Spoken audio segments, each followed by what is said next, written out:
Hi, I'm Dr. Sharkar Mahbub Ahmed Shamim, aesthetic dermatologist, laser specialist and hair transplant surgeon, chief consultant laser treatment Dhaka Dermatology Institute. আজকে আমি আলোচনা করব ব্রণের গর্ত এবং তার আধুনিক চিকিৎসা নিয়ে। Keep watching.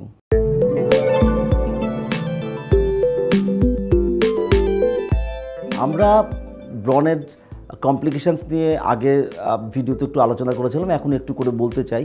ব্রণ হলে যদি প্রপারলি ট্রিটমেন্ট না করা হয় বা ম্যাল ট্রিটেড হয় কি হতে পারে, সেটা হচ্ছে প্রথম কথা হচ্ছে কালো দাগ পড়ে যেতে পারে।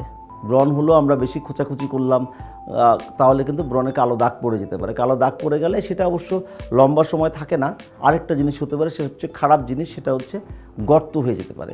ব্রণের গর্তগুলো বিভিন্ন টাইপ। আমরা অনেক সময় বলি রোলার স্কার, অনেক সময় বলি বক্সার টাইপ স্কার, অনেক সময় বলি আইস প্রিক স্কার, অনেক সময় ব্রণের মধ্যে কিলয়েডও হয়ে যায়, উঁচু উঁচু হয়ে যায়, ঘাড়ের পিছনে মুখের পিছনে বড় বড় বিভৎস অবস্থা সৃষ্টি হয়ে যায়। তো এগুলো সুখের বিষয় হচ্ছে অ্যাকনি স্কারের আগে এক সময় খুবই খারাপ অবস্থা ছিল, এখন আসলে আমরা অনেক বেটার ট্রিটমেন্ট করছি অ্যাকনি স্কার নিয়ে। সুতরাং আজকে আলোচনা করব অ্যাকনি স্কারের কী কী ট্রিটমেন্ট করা হয়। যদি আমাদের এই স্কারগুলো থাকে, সবচেয়ে ভালো কথা হচ্ছে আমরা তিনটা কাজ করতে পারি। সেটা হচ্ছে আমরা একটা ফ্র্যাকশনাল লেজার করতে পারি। আমরা স্কিনের উপরে আমরা ছোট ছোট ডট ডট ডট ডট করে কার্বন ডাইঅক্সাইড লেজার অথবা আরবিএমিয়াক লেজার অথবা মাইক্রোনিডলিং, এই কাজগুলো করে একটা আর্টিফিশিয়াল বাইরে থেকে এখানের মধ্যে একটা ডট ডট ডট ডট করে ছিদ্র তৈরি করব একটা নির্দিষ্ট লেয়ার পর্যন্ত, জাস্ট ডার্মিসের উপরের অংশ পর্যন্ত। তাহলে কী হবে, এখানের মধ্যে অনেক ধরনের একটা ইনফ্লামেশন হবে, এবং এখানের মধ্যে ইনফ্লামেশন হলে এখানের মধ্যে আমাদের ফাইব্রোব্লাস্ট নামে একটা সেল এসে কোলাজেন তৈরি করবে, সেই কোলাজেনটাই গর্তটাকে ভরাট করে ফেলবো অনেকভাবে। এটা একটা ব্যাপার গেল। আরেকটা হচ্ছে আমরা অনেক সময় পিলিং করি, যেমন আমরা মাইক্রোডার্মাব্রেশন করলে স্কিনের যে ডেড লেয়ারটা তুলে ফেললেও গর্তটা একটু ছোটো হয়ে যায়, স্কিন কোয়ালিটি ইমপ্রুভ করে যায়।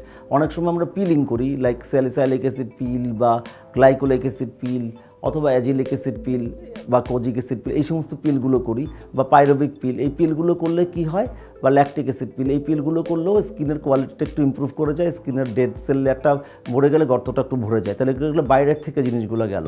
আমরা কিছু এন্ডোজেনাস কাজও করি, লাইক আমরা একটা সার্জারি করি খুব নিয়মিত, দ্যাট ইজ কল্ড সাবসিশন।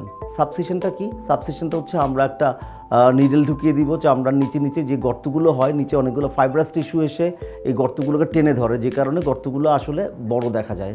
আমরা একটা নিডল ঢুকিয়ে ভিতরে ক্যানুলা বা অন্যান্য একটা সুই ঢুকিয়ে দিয়ে সেই ছোট ছোট ফাইবারসগুলোকে কেটে দেবো। কেটে দিলে সেই ফাইবার কারণে যে টেনে ধরে রাখা ছিল সেটা অনেকটা রিলিজ হয়ে যায়, গর্তটা উপরে উঠে যায়। সুতরাং এটা অত্যন্ত ভালো একটা চিকিৎসা।